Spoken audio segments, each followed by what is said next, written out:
বাংলাদেশে অসংখ্য হত্যাকাণ্ড ঘটেছে, অসংখ্য ঘটনা ঘটেছে। এর মধ্যে বড় একটি ঘটনা হলো 10টা অস্ত্রের চালান। যদি অস্ত্র হ্যান্ডেলই করতে না পারেন তাহলে নিয়ে আসেন কেন আপনি? আমাদের দক্ষিণ এশিয়াতে এই অস্ত্র কাহিনীর কারণে বাংলাদেশ সার্বভৌমত্বের হুমকির মধ্যে পড়েছে। অসংখ্য মানুষের জীবন বিপন্ন হয়েছে, পার্শ্ববর্তী আঞ্চলিক সংঘাত বিরাজ করেছে। আমরা দেখতে পেয়েছি বিচারের নামে প্রহসন হয়েছে।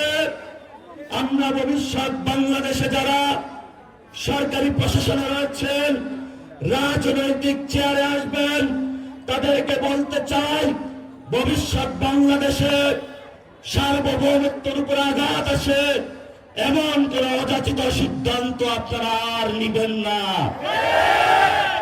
আমি বাবর ভাইকে সম্মান করি, তারা নির্যাতিত নেতা, কিন্তু আপনার ওই কাজ আমি সমর্থন করি না।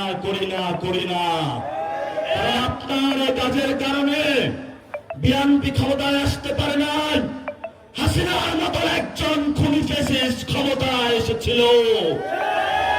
গত 15 বছরে যারা বিএনপির নেতা কর্মী নির্যাতিত হয়েছিল, আমার ভাইদের উপর রক্ত চালিয়েছিল, গুলি চালিয়েছিল, এই জন্য ইতিহাসের দাগ গড়ায় আপনিও দায়ী থাকবেন।